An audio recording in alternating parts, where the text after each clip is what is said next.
You're listening to Rock Our Whim, hosted by me, Danny Faye. There you go. So now you're all here. Ah, dear. So if you want to introduce yourselves then, like who is here and who's not. Well, I am Josh, and I play the guitar in the band. And the rest of you? Yeah, I'm Dan. I also play the guitar. I'm Olivia. I'm the singer in the band. Okay, so who's and Gary's missing, the drummer, and Craig, the bass player, is missing. Okay. They're both at work, so. Yeah, lie. I've only just we know where they are. So with the guitars, do you both do lead, or does one do rhythm, one does lead? It's kind of mixed. Yeah. We don't have set roles. We just do what we want. Just take it in turns. Yeah. Kind of. Yeah, just however it works out when we're writing, right? That's a better way of doing it, then, isn't it? Really? Yeah, we're not like egotistical or anything. We're not like I must do the solo. Well, that's always good to hear, because you hear a lot of bands break up over that, like egos getting in the way. Yeah. So how have you been keeping through lockdown? Like, how have you been? Obviously, you said earlier about group chats and stuff. All right, I'd say not too bad. No one's gone insane through isolation. No, I've actually, yeah, I've been fine with it. On the most part, I've missed like doing band stuff. I really missed gigging and practices. But like, yeah, for most of the lockdowns, you know, I was one of the lucky people who got paid to stay at home. So it's all right for some. Chilled out, played guitar, played video games. What about the other two of you? Did you have to stay at home working, or did you still have to go out? I got a little bit of time off, and then, you know, like say from April till about June time. Okay, yeah. And then I pretty much did the same as Dan. You know, going out on walks and playing video games, and you know, all the same thing really. To go out working, unfortunately. You and me both. It wasn't as simple as that for me. I know. But do you know what? I was quite lucky for still being able to go out and see my co-workers and being able to go and chat to other human beings, I suppose. Yeah, that's always a blessing in disguise, isn't it? So I bet you're all looking. Definitely. Bet you're all looking forward to gigging again. Absolutely. Can't wait. Do you have any booked in, or? We have one booked in August, but I don't think it's been officially announced yet, so we can't really talk about it. Yeah. But it was one we was meant to play last August, but it got cancelled for obvious reasons. Well, yeah. Did you have to postpone quite a lot, or? We, in terms of gigs, we didn't really have to postpone the gigs. We had to postpone our EP launch because that was due to come out last summer, basically. And we thought it might not be a great idea to bring it out in the middle of the pandemic. Wise. We had bigger plans for that. We did like a launch party and things like that, and we wanted to invite other bands to play alongside us and sort of make a bit of an event of it, but it obviously didn't end up going ahead. So we've still released it just through lockdown, which is still a shame, but we're still proud of what we've brought out, because you have to work hard on things like that. We're still glad that we brought it out when we did. It's just a shame we couldn't have that sort of party aspect with it. Yeah. So was it recorded before lockdown happened then? Yeah, we were Yeah. quite lucky in that respect that we recorded it in 2019 in like the summer, and then it sort of went. We sent it away to Toronto, Canada, to be mixed, and then after it was mixed there, it was sent to New York to be mastered, and It's then gone it arrived everywhere. back. Yeah, it arrived back just in time for the lockdown. So, but if we hadn't have recorded it, we probably wouldn't have been able to record it because of not being able to go into the studios together during the Yeah. pandemic. So we're lucky that we got it recorded when we did.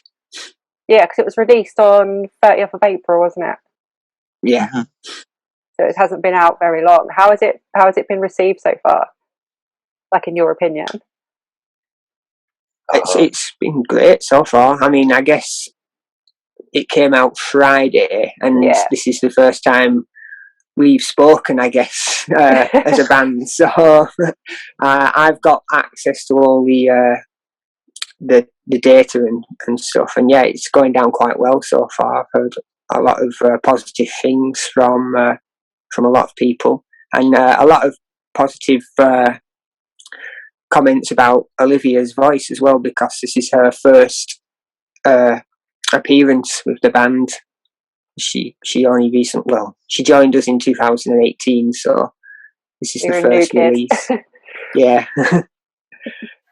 I was really worried about how it would be received as well, especially with having Josh as the vocalist beforehand, and obviously switching from male vocals to a female-led vocal, and just completely different styles as well, taking the band in sort of a new direction, and how that would be received by fans that have been with the band for a long time. But I've been checking some of the comments out and stuff, and so far it's all been really positive. So I'm really happy with that. It's always a plus, isn't it? Like, I did notice when I was listening definitely. to it, when I was listening to it on Spotify, I was like, hang on. There's obviously been some changes in the lineup. Yeah.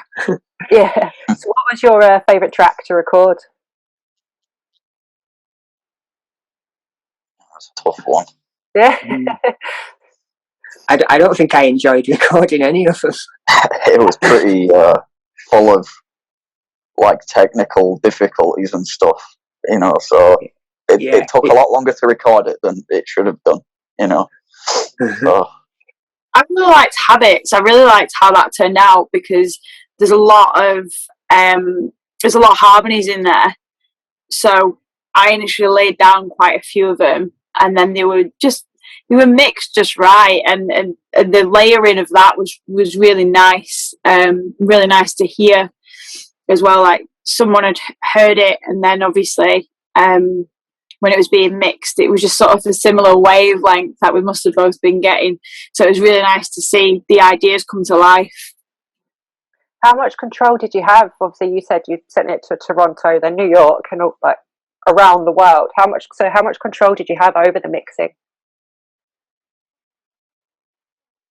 well, if we asked for anything, like, Ted would have changed anything to what we'd asked him to, and if we weren't particularly happy with a certain aspect of how we'd mixed it, then of course Ted would go back and redo it and send us another sample of what he'd done, and it was kind of along those lines, really.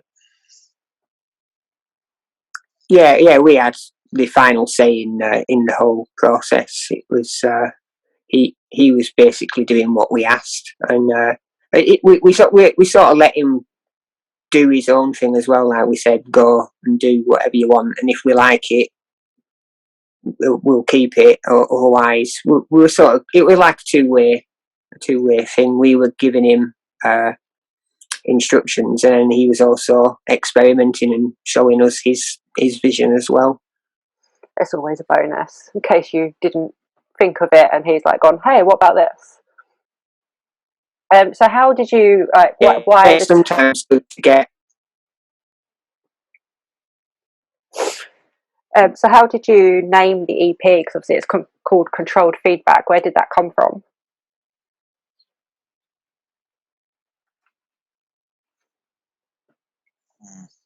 I think stuff sometimes when you're practicing, you just have these chats and you sort of rough off certain what like you're chatting about something. It's it's almost like controlled feedback, and then it's sort of like it pings them. The idea pings you. You go, oh my gosh, that would be a really cool name. So it's stuff like that, really. I think where you come up with things. Yeah. So how long have you obviously been a band? Obviously you joined in 2018? Yeah, so I was only recent.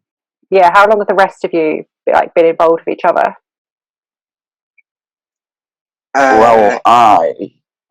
You've been from the beginning, haven't you, Dan? I have, yeah. It started in 2003, but we've been through various lineups since then. And in a way, now it's almost like a new beginning with this new style and everything. When did you join, Josh? I joined late 2012, and I had like a break in between. I think from 2015 till about 18 that I came back. Yeah, it was like I had a break in between that time, and then I came back, and they'd already had all the stuff written. Well, most of it. You joined at the right time then.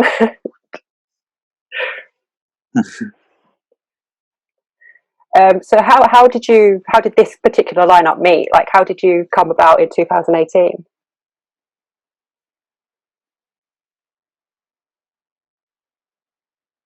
Basically, Dan and the other guys, so Craig and Gaz, they all were looking for a vocalist at the time, and it was put out on Facebook. It's a funny story actually, because I used to be in a college band, like obviously way back when we thought we were rock stars, one of those. And I think there were some ties between a guy that was in our band, the college band, and Undead Hero. So I ended up liking them on Facebook when I was about 16 or whatever. And then fast forward to 2018, they ended up just putting a post on, just saying we're looking for a new vocalist. And I thought, do you know what? I'm going to give it a shot. And I did, and obviously I got the gig. So, and the guys were really lovely, and I really liked being there with them and working with them. So we did an audition of one of the songs. And then I think there was a riff there already, which became the Habits riff, and that I wrote a song for, I think, and then guys listened to it just to obviously have a look at the songwriting abilities, and that's how I ended up getting in. Really, it's just like a really weird, it's a small world kind of story, but I like it. It's a good story. It's a good story, actually. Yeah. How did the rest of you all meet? Like, is it similar? Well, it was kind of the same for me, because when I was stepping into the band, the other guitarist Dwayne was leaving, but he was still in the band at the time, so I was watching them live to kind of study for myself, for a better word, to see what was expected of me, if you know what I mean. And then I would go back and then learn all the songs at home, have a listen to the demos at the time, and was learning all of that. And then started in 2013 was my first proper gig with them. And that's how it started for me. Yeah, the rest of us have been friends for pretty much our entire lives. So we just sort of hit teenage years and we're like, oh, let's play some instruments. Let's start a band, and that's sort of how it got started initially. I think that's how it starts for most of us, isn't it? So what's the best thing about being in a band together?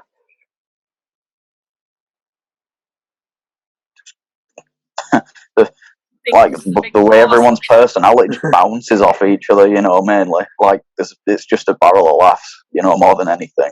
But I think the freedom to create something together is probably the best thing about it, though.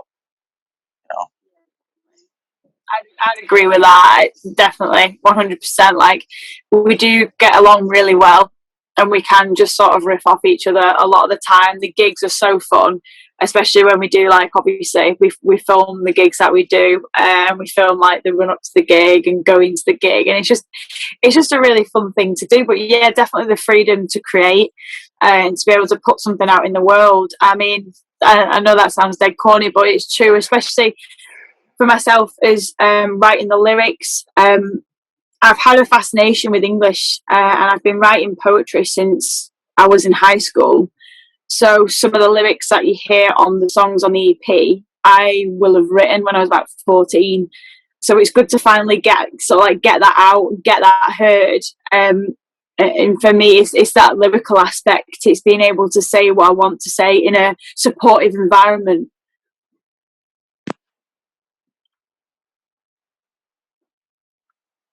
So what's the best advice that you've ever been given? Don't eat yellow snow. Always a good one. Yeah. I mean, the best advice I was given was don't let your ego run away with itself, because that's when you start pissing people off, like at shows and stuff. And as I've gotten older, like I've definitely, you know, like in the past I would have been really bad, like taking criticism badly, you know, as like a teenager when I was in my first band and stuff. And, you know, then you look back on it and you're kind of like, I'm not really proud of that behaviour, you know, and I should have listened at the time, you know. Yeah. So that's the best advice I was given. Josh, yours should be don't put your pint on your hand. Because I think I can't remember how many times you dropped it and spilled it everywhere. But that should be yours. Yeah, I used to be. It survived. I hated people that did that.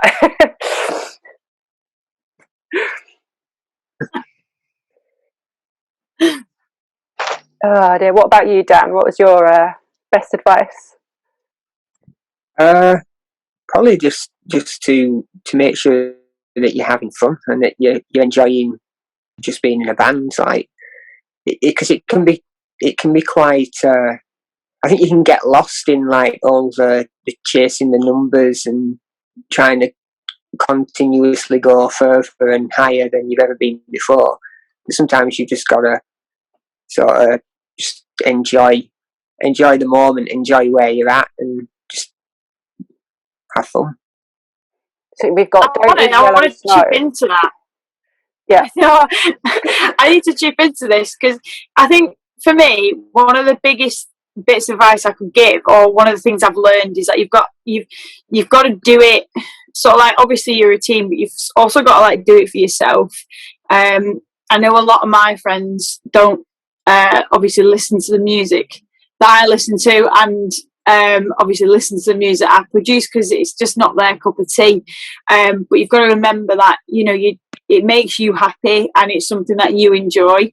And people are going to listen to it, and, you know, other people are going to love it regardless. So you've really got to put your own sort of passion into there. Don't do it for any other reason. You know, you've got to do it for the passion of it. Do you think that helps in shows when, like, you're gigging and stuff, that people can see that you're enjoying it, so therefore they can then enjoy it as well? Yeah, definitely. And obviously don't take that knockback too hard. I fondly remember that a gig that we had in Blackpool, and where we were just was not their cup of tea. So instead of like whining about it and being like, oh, you know, this is going really bad, we made a game of it, and we were just sort of like, how long will it take for us to empty this place of people? How long did it take? Because you get people shouting. Not very long. I think it was a song. That was it. But I remember this dude, sort of like, I think he was like, just you could tell he was not happy, and he did say something to me at one point, and before we started the song, I said, and this song is for you and you personally, and I was looking in his eyes the whole time, like, you will enjoy this. That's brilliant. You know, so just you know, have fun with it. Yeah, I think that's one of the problems of, not a problem, but it's a problem for other people with the alt scene or with the metal scene in general. You know, it is like, it's a community, but it's not like it's not more generalized. So like, if we stood there playing pop, it's a bit of everyone's kind of thing. Whereas the metal thing is, you know, people take it differently. Yeah. Yeah, no, be confident with it. You know, if you believe in what you're doing, then that's what's important. So, do you have any? This is a really random one. Do you have any useless talents? Corking. Mm. It is corking. Like, do you know what I mean? Like, you know, like decorator cork. Yeah. You put it around like windows and stuff. That's it. Like, that's my genuinely, that's my useless talent. But I'm really good at it. I really like it. It's dead satisfying. I've never even heard of it. A lot of people haven't, actually. It's a strange one. What about you guys? I can't really think of any, to be honest, because like I'm a pragmatist, you see. So like everything I do, like it has to have some use. Otherwise, like it goes against everything I believe in. You know?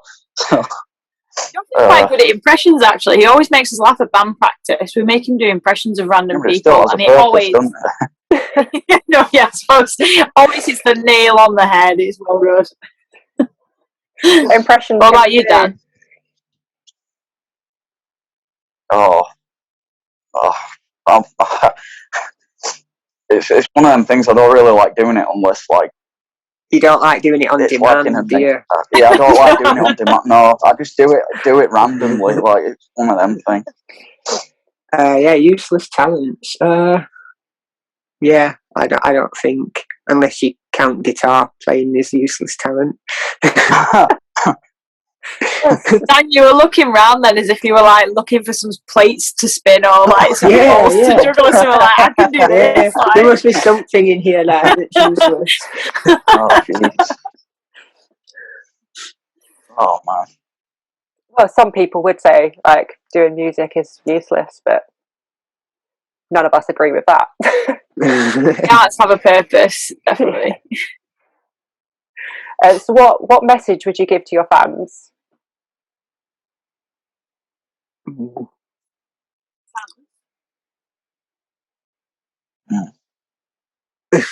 I quite Context, sure. though. That's I'm like not quite stumped you sure. all. Yeah. yeah. Just if you could say anything to them, what would you say? Personally, I would say thank you to anybody who's been Absolutely. around since the start, because they must be like sick to death of us by now. I think that's all that you can say. Really. Thank you. I thank people for sticking around. Obviously, for like new vocals and stuff. Like, I'm just really appreciative for people taking that on board and sort of accepting that change and hopefully enjoying it. But you know, it's nice to see support from people interacting with the pages and stuff like that, interacting with the YouTube and leaving comments, because it sort of just gives you like a little bit more of a push that, you know, people are listening to it and enjoying it as well. So where Yeah, can people where can people listen to the EP? Obviously, it's on Spotify. Is it anywhere else? I think there should be something on YouTube as well. As far It's as everywhere. It's all of the major streaming platforms. It's on Bandcamp as well. And if you're not subscribed to any streaming platform, you can listen to it for free on YouTube. So You've really covered all bases, like getting it out there. Then the only place where it's not is physical. Currently, this new EP, we don't have any physical release because we sell most of the physical stuff at gigs, and we didn't know when we'd be able to gig again. So we did t-shirts and we've got stickers and stuff, haven't we? Mhm. But like, that's they're the only like physical bits of merchandise that we've got, but obviously we can't send them out right now unless people like order them. Yeah, I did notice that because I ordered a t-shirt this morning. Yeah. I should have worn my t-shirt actually today. I didn't even think about that. But yeah, no, it has been really fun though. It has been really fun bringing this new EP out, and at first I think it was really hard because as an artist you do that thing where you listen to it a billion times over and you think, I don't know if this is this good. Yeah. And I heard it in the car today, like it randomly came on a YouTube playlist. It kind of freaked me out a little bit, but I'm still hearing stuff in the song that I didn't hear before, so you're always hearing something new. So and it's weird because like I said, you listen to it all the time and then like obviously I was chatting with the guys about it and saying, I don't know how confident I feel with this EP, because for me it was a big thing because the band's been around for a long time. I'm just a newbie, I'm a probie. And then Dan said, well, you've listened to it a billion times over. Someone hearing that for the first time is going to think very differently. And I thought that today when I heard it in the car, I was like, Yeah, like you heard it with fresh ears all of a sudden. Yeah. I said you hear new things in different speakers and surroundings, I suppose. So yeah, it's good. So will you actually make a physical copy of it when the world's allowed gigs again? Eventually, maybe. If we agree to as a team to do it, then of course it'll happen. I guess it depends on the demand for physical, because we have seen in like the last 10 years, like our CD sales have sort of declined, whereas our streaming sales have gone upwards. So we'll have to see whether there's the demand there. I know people are getting into vinyls again, aren't they? Yes.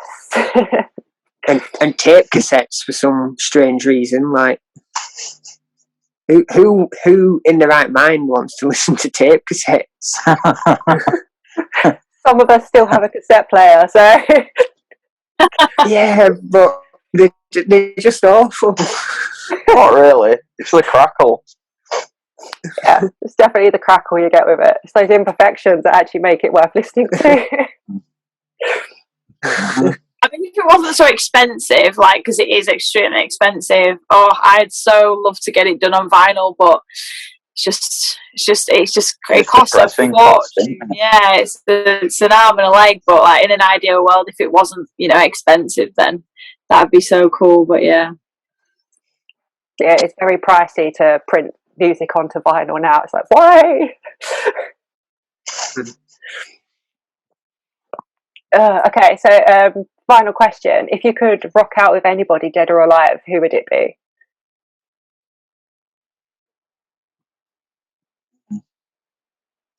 Hard question. Yeah. Not for me. I'd love to rock out with Kurt Cobain. I've like Nirvana has always been one of my favourite bands, like since I first heard heavy music. So that would be epic. got Nirvana top on right now, haven't you? Yeah, I do actually. Subliminal messaging right there.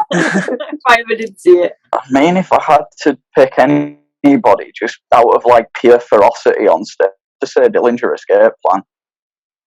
When they were still together, obviously. Yeah.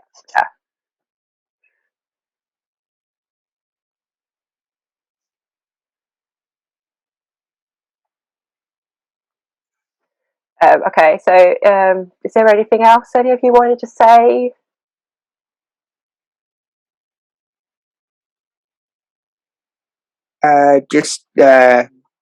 Well, we'd like to thank you for having us on the podcast.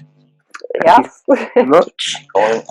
Thank you. Thank you for coming on. And obviously, and if anybody's listening, then go check out our new EP, Control Feedback, that's available on every streaming platform and YouTube. So yeah. Thank you for having us.